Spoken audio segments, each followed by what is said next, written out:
vous regardez, il y a effectivement eu, après 14-18, une espèce d'augmentation du nihilisme avec le surréalisme qui a joué ce rôle-là, etc. Alors, évidemment, si vous dites une chose pareille, on est tout de suite un réactionnaire, mais on voit bien comment cette invitation à tout détruire, de Tzara, Dada d'abord, puis ensuite de Breton, mais il y avait aussi avant le futurisme et Marinetti, comment tout ça accompagne, ça ne produit pas, mais ça accompagne, on obéit au fameux Zeitgeist de Hegel, l'esprit du temps. Et on voit que notre civilisation est en train de... C'est une queue de civilisation, que ça s'effondre, et puis ça... Alors je dis pas c'est bien, c'est pas bien, etc. Je le constate en disant que nous ne pourrons comprendre le sens du nihilisme dans lequel nous nous trouvons que quand nous aurons compris que cette civilisation est en bout de course, parce qu'elle ne produit plus rien.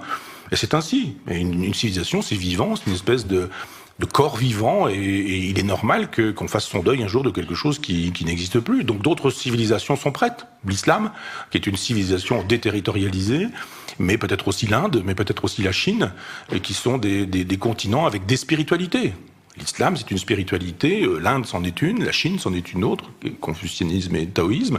Et je pense que quand Huntington nous dit qu'il y a un choc des civilisations, toute la gauche bien pensante nous dit pas du tout, c'est d'abord un type de droite qui le pense, donc c'est faux. Ben oui, mais bon, un type de droite peut dire des choses justes, et quand il dit effectivement qu'il y a des conflits de civilisation, le problème c'est pas de savoir si c'est une idée de droite ou si c'est une idée de gauche, c'est de savoir si c'est une idée juste. Et aujourd'hui, on commence à dire, certains, moi à l'époque je disais déjà qu'il avait raison, mais certains commencent à dire, ah oui, peut-être qu'il a pas totalement tort, mais on va pas complètement le dire, parce que ça voudrait dire qu'on s'est trompé, donc on va pas dire qu'on s'est trompé.